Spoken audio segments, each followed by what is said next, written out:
तो वहां से चले जाने के बाद में नितिन समझ गया था कि अब उसे जन्मजात जहर को खुद ही ठीक करना होगा और उसी के साथ में अब उसने जन्मजात जहर के ऊपर से अपना ध्यान पूरी तरह से हटा लिया था और उसके बाद में उसने फिर से अपनी निगाहें उस गोले की तरफ फेर ली थी क्योंकि वह जानता था कि इस गोले के साथ में वह पूरे फराज पैलेस के ऊपर अपना नियंत्रण बना सकता था और जिसके साथ में उसके अंदर एक ताकत भी आ सकती थी।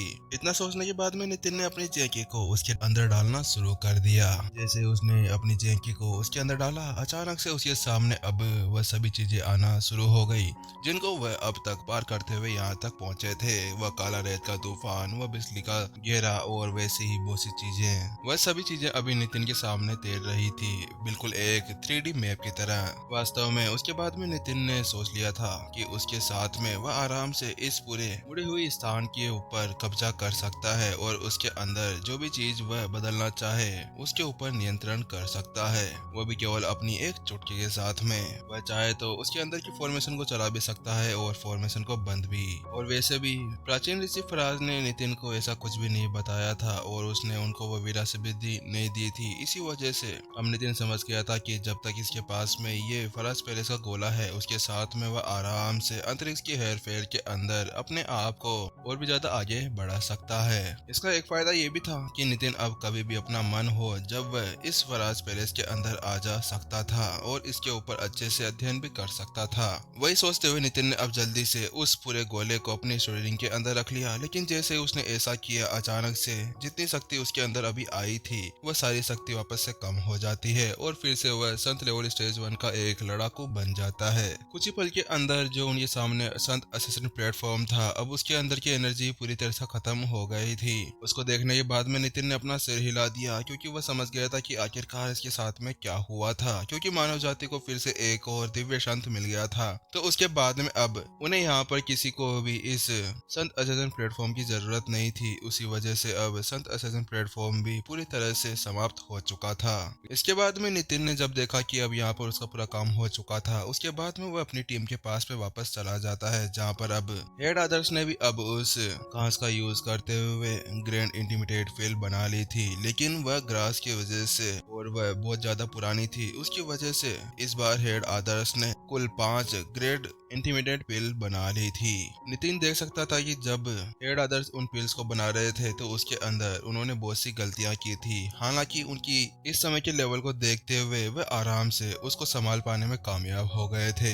वहीं दूसरी तरफ जहाँ पर हेड आदर्श अभी उस पिल को बना रहे थे और वहीं अलग अन्य लोग अभी अपनी साधना को अपने स्तर तक ले जा रहे थे, क्योंकि वह अभी अभी लेवल पार कर रहे थे इसीलिए उनके अंदर अच्छी खासी समझ हासिल कर रहे थे और उसके साथ में वह इतने समय से लड़ रहे थे जिसकी वजह से उनकी आध्यात्मिक ऊर्जा बहुत ज्यादा कम हो गई थी, जिसके कारण वह सभी अपने आप में लगे हुए थे। और उन सभी को देखने के बाद में नितिन ने अपना सिर हिला दिया क्योंकि वह जानता था कि अभी उसकी यहाँ पर कोई भी आवश्यकता नहीं थी।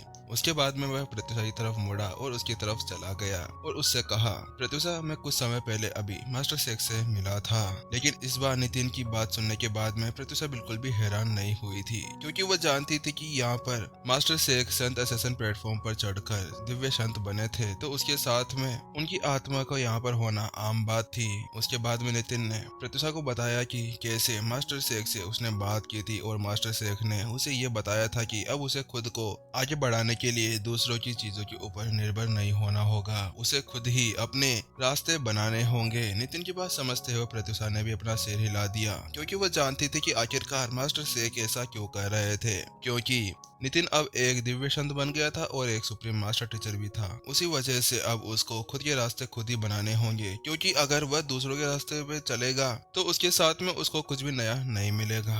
अब उसको आगे बढ़ने के लिए खुद का रास्ता बनाते हुए अब खुद की विरासतें बनानी होगी। उसके बाद में नितिन से प्रत्युषा ने कहा, नितिन लेकिन तुम्हें अभी इसकी कोई भी जल्दी नहीं करनी चाहिए, तुम्हारे पास में अभी इसके लिए बहुत ज्यादा समय है, तुम आराम से इसके लिए अपनी खेती को आगे बढ़ा सकते हो। प्रत्युषा की उन सही बातों को समझने के बाद में नितिन भी समझ चुका था कि प्रत्युषा क्या कहना चाहती है, क्योंकि चाहे से उन सभी को नहीं पता हो लेकिन नितिन तो अपनी स्वर्ग की लाइब्रेरी का यूज करते हुए दूसरों की उन मैनुअल्स को ही तो ठीक कर कर अपने लिए एक साधना टेक्निक बनाया करता था। आखिरकार उसके अंदर उसका कुछ भी नहीं था और इसी के साथ में वो भी विचार करने लगा कि वास्तव में उसे भी अब कुछ नया करना चाहिए। हालांकि इसके लिए अभी समय था, क्योंकि अचानक से उसको अपनी उन सभी टेक्निक्स को बदलना उसके लिए ही भारी पड़ सकता था। उसके बाद में नितिन प्रत्युषा के और पास में चला गया और उसके दोनों हाथ अपने हाथों में पकड़ लिया। उसके बाद में वह आंखों में आंखें डालकर कुछ प्यार भरी बातें करने लगा। प्रत्युषा, मैं तुम्हारे साथ में हमेशा ही रहने वाला हूँ। नितिन को इससे कोई भी फर्क नहीं पड़ने वाला था कि प्रत्युषा कितनी ज्यादा शक्तिशाली थी, कितनी ज्यादा नहीं थी, क्योंकि वह जानता था कि जब तक उसके ऊपर कोई भी संकट आएगा वो उसका वहीं पर ही डटकर सामना करेगा। और ऐसे ही बातें करते हुए कुछ समय बीत जाता है और अब वह हेड आदर्श के पास में लौट आता है। हेड आदर्श के हाथ में अभी 5 ग्रैंड इंटीमिडेट पिल्स थी और उन 5 ग्रैंड इंटीमिडेट पिल्स में से 3 grand intimidate pills vice principal Dilbir को दे दिया गया था, क्योंकि उनकी हालत बहुत ही ज्यादा खराब थी और उनके 3 अंग कटे हुए थे। इसी वजह से उनको वापस से अपने पैरों पर खड़े होने के लिए उन 3 पिल्स की जरूरत पड़ी।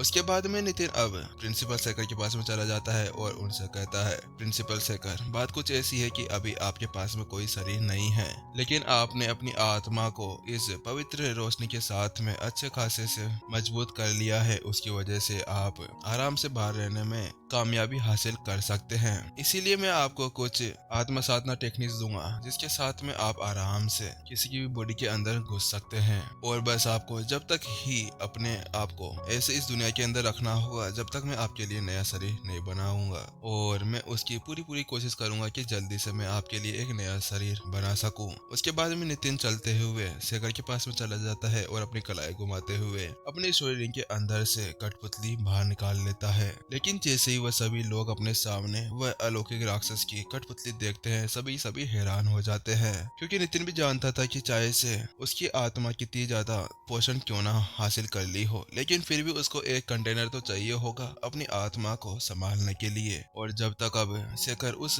अलौकिक राक्षस के पुतले के अंदर रहने की इच्छा बना लेंगे, उसके बाद में वह आराम से इंसानों की तरह वहाँ पर घूम फिर सकेंगे। लेकिन उस कठपुतली को अपने सामने देखकर शेखर ने तो नितिन को साफ साफ मना कर दिया कि आखिरकार वो कैसे एक मास्टर टीचर होकर एक अलौकिक राक्षस की कठपुतली के अंदर जा सकता था, क्योंकि उसके अंदर का खून बिल्कुल अलग था और इतने समय से वह अलौकिक राक्षसों को मारते हुए आ रहे थे, तो उसके साथ में वह कैसे इसके अंदर रह सकते थे। लेकिन ऐसे शेखर को पीछे हटते हुए देख नितिन ने शेखर से कहा, प्रिंसिपल शेखर, आपको चिंता लेने की कोई भी बात नहीं है। मैं आपको बताऊं इसको किसने बनाया था। इसको ग्रैंड मास्टर कृष्णा द्वारा बनाया गया है। लेकिन नितिन के मुंह से वह शब्द सुनने के बाद में शेखर चौंक गए। क्या प्रिंसिपल नितिन, आप वास्तव में सही कह रहे हैं? क्या वास्तव में ये ग्रैंड मास्टर कृष्णा द्वारा बनाई गई कठपुतली है? ग्रैंड मास्टर कृष्णा की बात सुनते ही अब शेखर की आंखों के अंदर अलग सी चमक आ गई थी। नितिन ने भी जान करके ग्रैंड मास्टर कृष्णा का नाम लिया था, क्योंकि वह जानता था कि principal Shekhar grand master Krishna के कितने अच्छे फॉलोवर थे, और अगर वह उनका नाम लेकर उससे बात करते हैं तो उसके साथ में वह शायद मान सकते थे। उसी के साथ में अब प्रिंसिपल शेखर भी अब उस कठपुतली की तरफ चले जाते हैं और उसको पूरी तरह से देखने लगते हैं, क्योंकि जब भी ग्रैंड मास्टर कृष्णा की कोई बात आती थी तो प्रिंसिपल शेखर का हमेशा से ऐसा ही रुतबा बना रहता था, क्योंकि वह दिल से ग्रैंड मास्टर कृष्णा का सम्मान किया करते थे। उसी के चलते हुए तो उन्हें ग्रैंड मास्टर कृष्णा की उन कलाकृतियों के अंदर से इस प्राचीन डोमेन के बारे में पता चला था। लेकिन उस कठपुतली को देखने के बाद में भी शेखर ने अपना सिर हिला दिया और उसके बाद में उसने साफ साफ नितिन को मना कर दिया। प्रिंसिपल नितिन, हाँ मैं जानता हूँ आपने अभी भी बताया कि ये ग्रैंड मास्टर कृष्णा द्वारा बनाई गई कठपुतली है, लेकिन फिर भी वास्तव में मैं इस कठपुतली के अंदर नहीं रह सकता, क्योंकि ये अलौकिक राक्षस के शरीर से बना हुआ है और इसके अंदर भी ऑरा अलौकिक राक्षसों का था। तो आप बताइए कि मैं एक मास्टर टीचर होने के बाद में कैसे इस कठपुतली के अंदर रह सकता हूँ। शेखर अपनी बातों को बोलना जारी रखता है कि अचानक से उसको आवाज आती है, मास्टर मास्टर आप जिंदा हैं।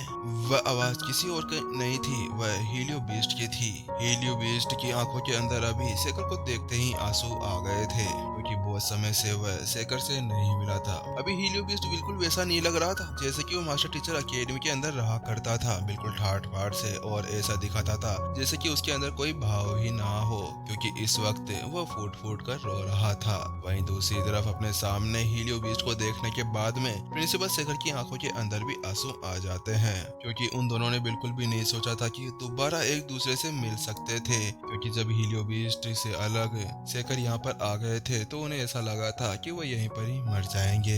हीलियो बीस्ट बिल्कुल बच्चों की तरह हरकत करते हुए प्रिंसिपल शेखर के पास में आ जाते हैं और वो पर फूट फूट कर रोते हुए शेखर से कहने लगता है, मास्टर मास्टर मैं आपको बहुत ज्यादा याद किया करता था, मैंने आज तक आपको नहीं भूला। वास्तव में हर दिन मैं आपके बारे में सोचता रहता था। मास्टर आप कहाँ पर चले गए थे मुझे अकेला छोड़कर? क्या आप मेरे को साथ में नहीं ले जा सकते थे? उन दोनों के बीच का सीन बिल्कुल अभी इमोशनल हो चुका था। वहीं दूसरी तरफ उनको इस तरह से मिलते हुए देख नितिन की आंखों के अंदर भी आंसू आ गए।